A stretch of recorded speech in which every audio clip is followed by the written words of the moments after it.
नमस्कार विद्यार्थी मित्रांनो, तुम्हाला माहितीच आहे जगातील सर्वात मोठा लोकशाही देश म्हणून भारताची ख्याती आहे.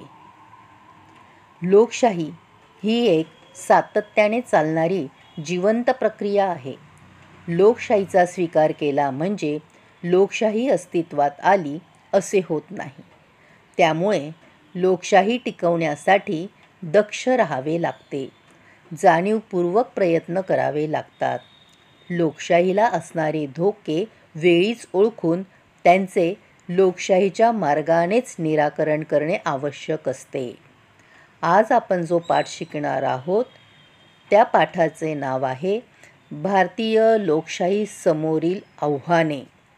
ही आव्हाने कोणती आहेत याचा प्रामुख्याने आपण विचार करणार आहोत. परीक्षेत तुम्हाला असा प्रश्न येऊ शकतो, चूक की बरोबर ओळखा, सकारण स्पष्ट करा. लोकशाही टिकवण्यासाठी दक्ष राहावे लागते.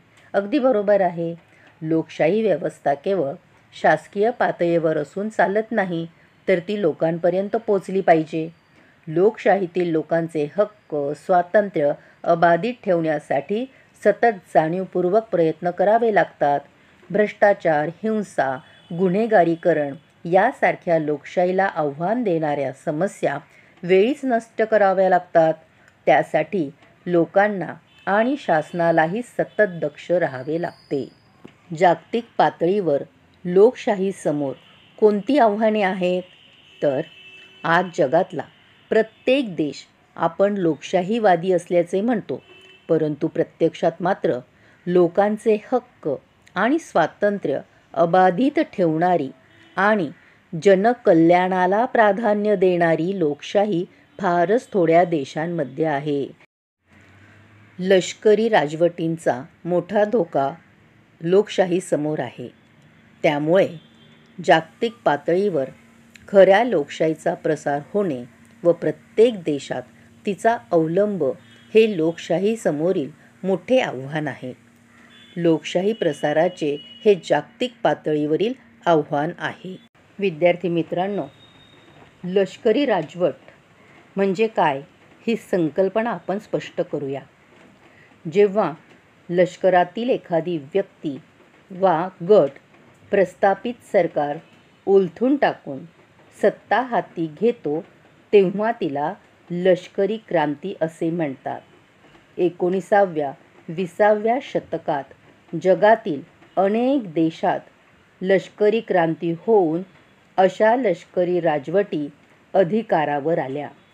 लोकशाही देशात लोकांचा सत्तेत सहभाग असल्याने लष्कराला अंतर्गत कारभारात महत्त्व नसते, परंतु नागरी शासन कमकुवत असेल तर लष्कराला हस्तक्षेप करण्याची संधी मिळते. भ्रष्टाचार, जातीय दंगली, राज्यकारभाराचा अनुभव नसणे आदी कारणांनी देशात अराजक निर्माण झाल्यास लष्कराला राजकीय सत्ता हाती घेण्याची संधी मिळते. लष्करी राजवटीत नागरी स्वातंत्र्याची गळचेपी होते. अनेक लष्करशाह हे अन्यायी, क्रूर आणि भ्रष्टाचारीच होते. Egypt, Brahmadesh, Myanmar, Indonesia, Bangladesh, Pakistan अशा अनेक देशांनी लष्करी राजवटीचा अनुभव घेतला आहे. ज्या देशांमध्ये लोकशाही रुजली आहे असे आपण म्हणतो, तेथेही लोकशाहीचा वावर मर्यादितच आहे. भारतासारख्या अन्य देशांमध्येही लोकशाही म्हणजे केवळ मतदान, निवडणुका, शासन व्यवहार, न्यायालय इत्यादी बाबी हे लोकशाहीचे केवळ राजकीय स्वरूप आहे. लोकशाही जर जीवनमार्ग व्हायचा असेल तर लोकशाही समाजाच्या विभिन्न क्षेत्रात पोहोचली पाहिजे. सर्व समाज घटकांचे सामीलीकरण, सामाजिक संस्थांना स्वायत्तता, नागरिकांचे सक्षमीकरण, मानवी मूल्यांचे जतन इत्यादी मार्ग त्यासाठी अवलंबावे लागतील. बघा, लोकशाही हा जीवनमार्ग व्हायचा असेल तर सर्व समाज घटकांचे सामिलीकरण, सामाजिक संस्थांना स्वायत्तता, नागरिकांचे सक्षमीकरण, मानवी मूल्यांचे जतन या मार्गांचा अवलंब करावा लागेल. लोकशाही खोलवर रुजवण्यासाठी पुढील सुधारणांची आवश्यकता आहे. स्वातंत्र्य, समता, बंधुता, न्याय, मानवता ही मूल्ये समाजातील सर्व घटकांपर्यंत पोचवणे आवश्यक आहे. सामाजिक संस्थांना स्वायत्तता देऊन सर्व समाज घटकांचे सामिलीकरण करणे, सर्व नागरिकांचे सक्षमीकरण करणे, निपक्षपाती निवडणुका, स्वतंत्र न्यायालये यांची तरतूद करून जनकल्याणाला प्राधान्य देणारी लोकशाही निर्माण करणे. संकल्पचित्र पूर्ण करा. लोकशाही मूल्ये, मग त्यात काय काय येणार? स्वातंत्र्य, समता, बंधुता, न्याय, शांतता, विकास आणि मानवतावाद ही मूल्य नीट लक्षात ठेवा बाळांनो, आणि स्वतःमध्ये रुजवण्याचा प्रयत्नही बरं का. विद्यार्थी मित्रांनो, भारतीय लोकशाहीसमोर नेमकी कोणती आव्हाने आहेत याचा आता आपण विचार करूया. लोकशाही अधिक अर्थपूर्ण करण्याच्या दृष्टीने शासनाने सत्तेचे विकेंद्रीकरण करणे व महिला आणि दुर्बल घटकांना आरक्षण या उपाययोजना राबवल्या. परंतु त्यातून नागरिकांच्या हाती खरी सत्ता आली का या प्रश्नाचा विचार करणे आवश्यक आहे. आधी आपण सत्तेचे विकेंद्रीकरण नेमकी ही संकल्पना काय आहे हे आपण समजावून घेऊया. शासनाच्या सत्तेचे केंद्रीकरण झाले की हुकुमशाही अस्तित्वात येते. म्हणून कायदेमंडळ, कार्यकारी मंडळ व न्यायमंडळ यात सत्तेचे विभाजन होणे आवश्यक असते. सत्तेच्या या विभाजनालाच सत्तेचे विकेंद्रीकरण असे म्हणतात. या विकेंद्रीकरणामुळे नागरिकांचे स्वातंत्र्य अबाधित राहते. शासन व्यवहारात जनतेचा सहभाग वाढतो. त्यांच्यात जबाबदारीची जाणीव निर्माण होते. लोकशाही शासन पद्धतीत सत्तेच्या विकेंद्रीकरणाला खूपच महत्त्व असते. भारतीय लोकशाहीसमोर कोणकोणती आव्हाने आहेत? तर जमातवाद, दहशतवाद, नक्षलवाद, भ्रष्टाचार, राजकारणाचे गुन्हेगारीकरण, सामाजिक आव्हाने अशा प्रकारची आव्हाने आहेत. त्यातील आपण एकेका आव्हानाचा विचार करूया. सर्वात प्रथम जमातवाद. धार्मिक संघर्ष आणि त्यातून निर्माण होणारा दहशतवाद हे भारतीय लोकशाहीसमोरील सर्वात मोठे आव्हान आहे. वाढत्या दहशतवादाने देशात धार्मिक संघर्ष सुरू होतात. वाढत्या संघर्षामुळे समाजात धार्मिक तेढ निर्माण होऊन सामाजिक ऐक्य नष्ट होते. समाजात दुही निर्माण होऊन दहशतवादी घटना घडून येतात. परिणामी सामाजिक स्थैर्य व स्वास्थ्य नष्ट होऊन लोकशाही धोक्यात येते. म्हणून जमातवादाने देशाचे अतोनात नुकसान होत असते. डावे उग्रवादी हे देखील एक मोठे आव्हान भारतासमोर उभे आहे.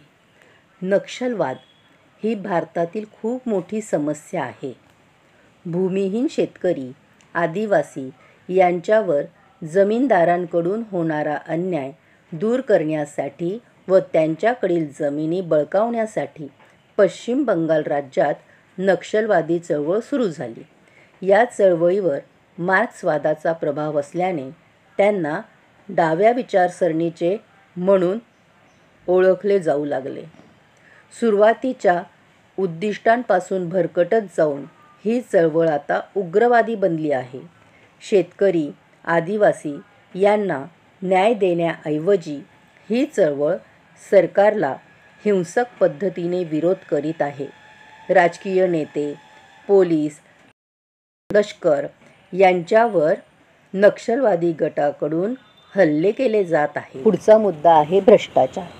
भारतामध्ये सार्वजनिक क्षेत्रात मोठ्या प्रमाणावर भ्रष्टाचाराची समस्या दिसून येते व त्याचे परिणामही आपल्याला दिसून येतात.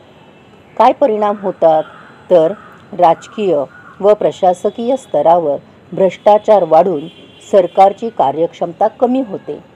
सरकारी कामे पूर्ण होण्यास बराच विलंब होतो. सार्वजनिक सोयी व सुविधा यांची गुणवत्ता घसरते. वाढत्या घोटाळ्यांमुळे लोकशाही व्यवस्थेबद्दल लोकात अविश्वासाची आणि असमाधानाची भावना निर्माण होते आणि त्यामुळे लोकांचा लोकशाही प्रक्रियेवरील विश्वास उडू शकतो. का उडू शकतो लोकशाही प्रक्रियेवरील विश्वास? तर लोकशाही मजबूत बनवण्यासाठी न्याय्य व खुल्या वातावरणात निवडणुका होणे आवश्यक आहे. परंतु काही वेळा निवडणूक प्रक्रियेत मोठा भ्रष्टाचार होतो. बनावट मतदान होणे, मतदानासाठी पैसे व वस्तूंचे वाटप होणे, मतदार व मतपेट्या पळवून नेणे असे प्रकार वाढत जातात. त्यामुळे लोकांचा लोकशाही प्रक्रियेवरील विश्वास उडू शकतो. पुढचा मुद्दा आहे राजकारणाचे गुन्हेगारीकरण. राजकीय प्रक्रियेमध्ये गुन्हेगारांचा वाढता सहभाग ही लोकशाही व्यवस्थेसमोरील एक गंभीर समस्या आहे. गुन्हेगारी पार्श्वभूमी असलेले, गुन्हेगारी स्वरूपाचे आरोप असलेले, भ्रष्टाचाराचे आरोप असलेल्या व्यक्तींना काही वेळा राजकीय पक्षांकडून उमेदवारी दिली जाते. त्यामुळे राजकारणामध्ये पैसा आणि गुंडगिरी यांचे महत्त्व वाढते. निवडणुकीच्या वेळी हिंसाचाराचा वापर होऊ शकतो. असे उमेदवार निवडून आल्यावर पुन्हा हीच कामे करतात. आर्थिक घोटाळे करतात, विरोधकांना त्रास देतात, काही वेळा त्यांचा जीवही घेतात. राजकारणाचे गुन्हेगारीकरण झाले की लोकशाही कमकुवत होते. विद्यार्थी मित्रांनो, आत्तापर्यंत आपण जमातवाद व दहशतवाद, डावे उग्रवादी, भ्रष्टाचार, राजकारणाचे गुन्हेगारीकरण या लोकशाहीसमोरील उभ्या असलेल्या आव्हानांचा विचार केला. यासोबतच काही सामाजिक आव्हानेसुद्धा आहेत. कोणती? तर बेरोजगारी, व्यसनाधीनता, दुष्काळ, साधनसंपत्तीचे असमान वितरण, गरीब श्रीमंत यांच्यातील वाढती दरी, जातीयता इत्यादी असे अनेक प्रकारची आव्हानं आहेत. आता आपण भारतीय लोकशाही यशस्वी करण्यासाठी काय करता येईल? भारतीय लोकशाही यशस्वी करण्याचे मार्ग आपण पाहूया. विद्यार्थी मित्रांनो, नीट ऐका. लोकशाहीत बहुमताला महत्त्व आहे. सरकारही बहुमतातील पक्ष स्थापन करतात. परंतु सरकारने निर्णय घेताना अल्पमतात असणारे अल्पसंख्य यांनाही निर्णय प्रक्रियेत सामावून घेऊन त्यांच्या हितसंबंधांचा विचार करायला हवा. सर्व धार्मिक, वांशिक, भाषिक, जातीय गटांना लोकशाही प्रक्रियेत सहभागी होण्याची समान संधी मिळायला हवी. भारतातील न्यायालये राजकारणाचे गुन्हेगारीकरण रोखण्यासाठी सक्रिय आहेत. न्यायालयांनी गुन्हेगारांना कडक शिक्षा व राजकीय प्रक्रियेत सहभागी होण्याला बंदी हे मार्ग अवलंबले आहेत.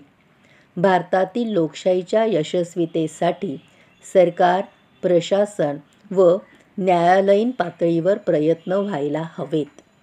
याबरोबरच प्रत्येकाने वैयक्तिक पातळीवर जाणीवपूर्वक प्रयत्न केले पाहिजेत. शासकीय आणि प्रशासकीय पातळीवर सर्व शिक्षा अभियान, स्वच्छ भारत अभियान, ग्राम समृद्धी योजना, स्वमदत गटांची स्थापना, महात्मा गांधी राष्ट्रीय ग्रामीण रोजगार योजना यांसारखे अनेक उपक्रम राबवले जातात. स्त्रियांचे राजकीय प्रतिनिधित्व वाढविण्यासाठी स्थानिक शासन संस्थांमध्ये स्त्रियांसाठी 50% राखीव जागा ठेवल्या आहेत. भारतातील लोकशाहीच्या यशस्वीतेसाठी सर्व पातळ्यांवर लोकांचा सहभाग वाढला पाहिजे. शासन व जनतेतील संवाद वाढला तर सार्वजनिक धोरणांचे स्वरूप बदलेल. सत्तेवर येऊ न शकलेल्यांबरोबरही संवाद देवाणघेवाण असणे लोकशाहीच्या यशस्वीतेसाठी आवश्यक आहे. प्रत्येक नागरिकाने जबाबदारीने वागून स्वातंत्र्य, समता, सामाजिक न्याय, धर्मनिरपेक्षता या लोकशाही मूल्यांचा अंगीकार करायला हवा, तरच आपली लोकशाही खऱ्या अर्थाने यशस्वी होईल. आता आपण आपल्या पाठ्यपुस्तकातील चौकटींचा विचार करूया. पान नंबर 97. बिगर लोकशाही व्यवस्थेकडून लोकशाही व्यवस्थेकडे प्रवास करायचा झाल्यास कोणत्या लोकशाही संस्था निर्माण कराव्या लागतील? तर मला वाटतं लोकशाही व्यवस्थेत निवडणुकीच्या मार्गाने संसद आणि विधिमंडळ या लोकशाही संस्था अस्तित्वात येतात. या संस्थांमार्फत सरकार ही संस्था निर्माण होते. स्थानिक कारभार करण्यासाठी स्थानिक शासन संस्था निवडणुकीच्या माध्यमातून अस्तित्वात येतात. लोकशाही व्यवस्थेत नागरिकांना संविधानाद्वारे स्वातंत्र्य, न्याय, समता इत्यादी अधिकार मिळतात. या अधिकारांचे संरक्षण करण्यासाठी स्वतंत्र न्यायसंस्था असतात. बिगर लोकशाही व्यवस्थेत या संस्था नसतात व असल्या तरी त्यांना अधिकार नसतात. म्हणून अधिकार असणाऱ्या अशा संस्था निर्माण कराव्या लागतील. सांगा पाहू. लोकशाहीत राजकीय पक्ष निवडणुकीत सामील होऊन सत्तेत प्रवेश करतात. परंतु राजकीय पक्षांच्या अंतर्गत निवडणुका होतात का? राजकीय पक्षांनी संघटनांतर्गत निवडणुका घेणे आवश्यक असते, परंतु अशा निवडणुका होतात का? लोकशाही पद्धतीत राजकीय पक्षांच्या अंतर्गत निवडणुका घेणे बंधनकारक असते. पक्षाचा अध्यक्ष, खजिनदार, सचिव या पदांच्या दर 3 वर्षांनी निवडणूक प्रक्रियेत नियम पाळून निवडणुका घ्याव्या लागतात. अन्यथा त्या पक्षाचे मान्यता निवडणूक आयोग रद्द करते. या निवडणुकांमुळे पक्षावर एकाच व्यक्तीचे नियंत्रण राहत नाही. त्यामुळे पक्षांतर्गत लोकशाही टिकून राहते. भारतीय लोकशाहीत राजकीय पक्षांच्या अंतर्गत निवडणुका नियमितपणे होत असतात. त्याच्याच खाली चौकटीत एक प्रश्न विचारला आहे.